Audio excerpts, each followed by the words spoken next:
Yeah, we've got a question from Rupert in High Wycombe. What he wants to know is, if you take an example, say the solicitor that you mentioned early on, and they implement what it is that you're advising, what steps would they have to take, and what is the desired outcome? What is the benefit going to be of supply chain management to a service supplier? Yeah.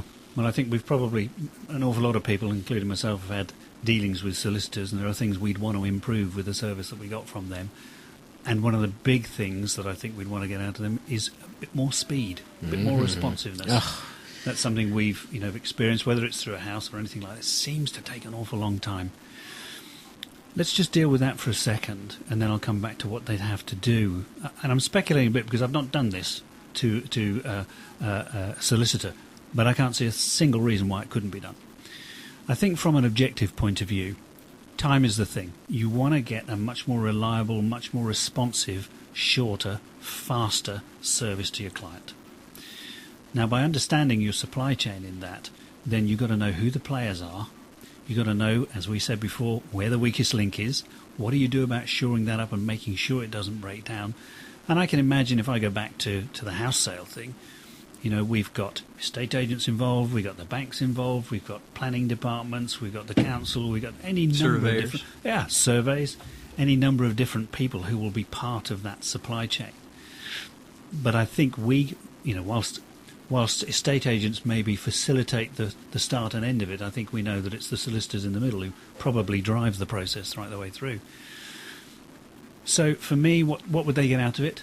I think you have to look at their competitors. If they stand still, somebody else is going to grab this, and they're going to provide that better service, shorter, more reliable.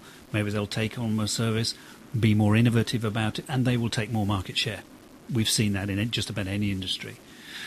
And I think from that point of view, therefore, it has to reduce their costs, and it has to bring in more business if they get this reliable process. I can't see any other outcome. Yeah, it would also free up time for them, that they could fit in more clients. Absolutely. I'm sure it would.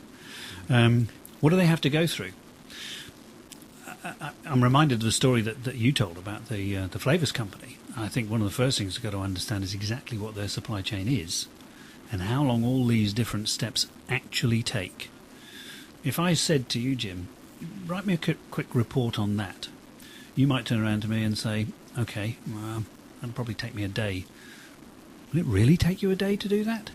No, it'll probably take you 35 minutes, but you've given yourself enough time just in case something else happens or the phone rings or something, and you don't want to get caught delivering something to me that's late beyond the 35 minutes. We find when we go into companies, everybody does that. Everybody pads out the amount of time. Yes. And they don't cut it down, true. by the way. One of my favourite expressions is that we use in the business anyway, is what we call a nice round number. Wherever you find a nice round number, it's too big. Yeah. How long will this take? 2 weeks? No, it won't. It'll take less than that. You've just given me that number for your convenience.